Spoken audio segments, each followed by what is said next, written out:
عیسی نیقودیموس امر ملاقات بکده. مردی بود از فرقه فریسی، نیقودیموس نام، از حاکمان یهود. اون ایت شب عیسی ورجه بامو و اونا بگفته استاد دنیمی که تو معلمی ایسی که از طرف خدا بامویی، چون که هیچ کی نتنه معجزاتیه که تو انجام دهی انجام بده بجز اونی که خدا اون همراه بابه. عیسی در جواب بگفته آمین آمین ترگم تا کسی از نو به دنیا نیه نتنه خدا پادشاهی بیدنه.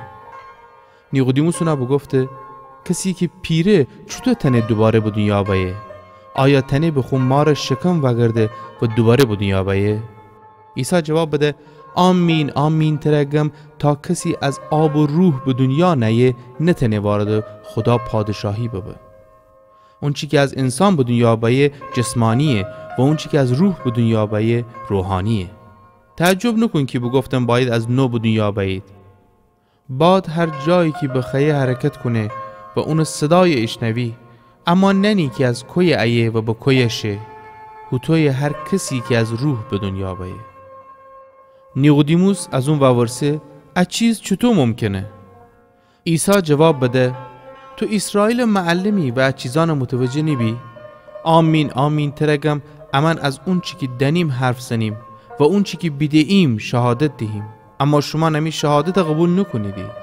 وقتی شیمی امر درباره امور زمینی حرف بزیم باور نکدیدی. چطور باور کنیدی اگر شیمی امر از امور آسمانی بگم؟ هیچ کس با آسمان بجور نشو مگر اونی که از آسمان بزیر بمو، یعنی انسان پسر. هوتوی که موسی بیابان میان مار مجسمه بلند کده تا مردم بدینید و از مرگ نجات پیدا بکنید، هوتویی هم انسان پسر باید بلند کده ببه تا مردم بدینید و نجات پیدا بکنید، تا هر کسی که به اون ایمان باوره زندگی ابدی بداره.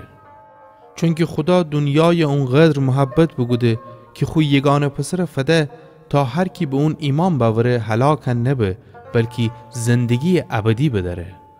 چون که خدا خو پسر اوسه نگوده تا مردم دنیای محکوم بکنه بلکه اوسه گوده تا توسط اون نجات پیدا بکنید. هر کی به اون ایمان داره محکوم نیبه، اما هر کی به اون ایمان نره اصلا الان محکوم ببسته، چون که به خدا یگانه پسر نام ایمان نورده. و محکومیت در انه که نور به جهان بمو اما مردم تاریکی بیشتر از نور دوست داشتیدی، چون که اشنه کاران بده. چون که هر کسی بدی کنه از نور نفرت داره و نور طرف نیه مبادا اون کاران آشکاره به و رسوا ببه. اما اونی که در راستی زندگی کنه نور طرف ایه تا آشکاره به که خود کاران به یاری خدا انجام بده.